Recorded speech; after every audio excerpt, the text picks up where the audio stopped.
और स्वागत है आपका आपके अपने चैनल एक्सप्लोरिंग विद रवि में। आज हम एक ऐसे शानदार सफर पर निकलने वाले हैं जो सिर्फ एक जगह की सैर नहीं बल्कि समय में पीछे जाने जैसा है। आज हम उस जगह पर खड़े हैं जहां से मुगल सल्तनत की शान और शौकत का अंदाजा लगाया जा सकता है। यह है दिल्ली का ऐतिहासिक लाल किला, जिसे सिर्फ एक किला कहना शायद इसकी शान को कम करना होगा। इसकी हर ईंट, हर मेहराब, हर दीवार में इतिहास की सदियां समाई हुई हैं। तो चलिए आज इस भव्य किले के दरवाजे खोलते हैं और इसके हर कोने की कहानी सुनते हैं। लाहौरी गेट, एक शाही स्वागत। दोस्तों, यह जो विशाल और मजबूत दरवाजा आप देख रहे हैं, यह लाल किले का मुख्य प्रवेश द्वार है, जिसे लाहौरी गेट कहते हैं। इसका नाम लाहौरी गेट इसलिए पड़ा क्योंकि इसका मुख लाहौर की तरफ था, जो उस समय मुगल साम्राज्य का एक और महत्वपूर्ण शहर था। यह गेट सिर्फ ईंट और पत्थरों का ढांचा नहीं, बल्कि यह वह दरवाजा है जहां से भारत का गौरवशाली इतिहास अंदर प्रवेश करता है। इस गेट पर बने ये दो टावर इसकी सुरक्षा और भव्यता को दर्शाते हैं, लेकिन इसकी सबसे बड़ी पहचान यह है कि हर साल 15 अगस्त को हमारे प्रधानमंत्री इसी गेट की प्राचीर से तिरंगा फहराते हैं। इस एक पल में यह गेट 17वीं सदी की शाही शान से 21वीं सदी के आजाद भारत का सबसे बड़ा प्रतीक माना जाता है। इस गेट को पार करना मुगल सल्तनत की राजधानी में प्रवेश करने जैसा है। चट्टा चौक, शाही खरीदारी का केंद्र। जैसे ही हम लाहौरी गेट के अंदर आते हैं,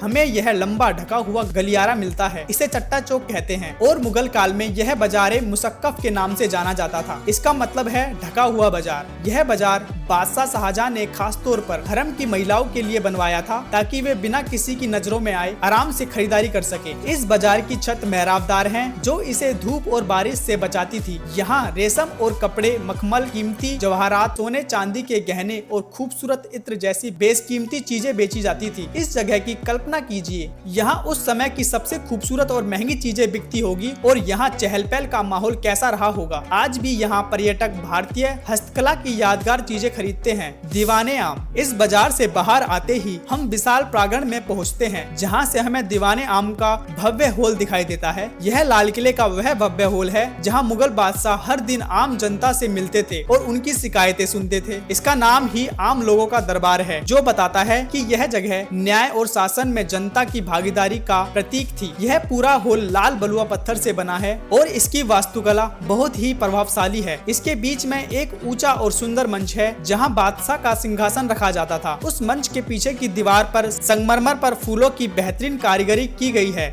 जिसे पिएट्रा डूरा कहते हैं। इस बारीक काम में अलग अलग रंगों के पत्थरों को काटकर फूल और पत्तियों के डिजाइन बनाए गए हैं। इस हॉल में 60 से ज्यादा खंबे हैं, जो इसकी छत को सहारा देते हैं और इसकी विशालता को दर्शाते हैं। इससे थोड़ी ही आगे चलकर दोस्तों आता है दीवाने खास। यह लाल किले के अंदर सबसे शानदार और आलीशान जगह है। इसे खास लोगों का दरबार इसलिए कहते हैं क्योंकि यहाँ बादशाह अपने खास मित्रों, सिपाही, परिवार के सदस्य और विदेशी मेहमानों से मिलते थे। यह पूरी इमारत शुद्ध सफेद संगमरमर से बनी है और यह फूलों और बैल बूटे की नक्काशी से सजाया गया है। कहा जाता है कि कभी यहाँ की छत सोने और चांदी से जड़ी हुई थी। वहीं पर मुगल बादशाह का प्रसिद्ध मयूर सिंहासन रखा जाता था, जिसे बाद में नादिर शाह भारत से लूट के ले गया था। इस हॉल की एक दीवार पर एक फारसी कविता भी लिखी हुई है, जिसका अर्थ है, अगर धरती पर कहीं स्वर्ग है तो वह यही है, यही है, यही है। यह कविता दीवाने खास की अतुलनीय खूबसूरती को दर्शाती है। शाही महल। दीवाने खास के पास ही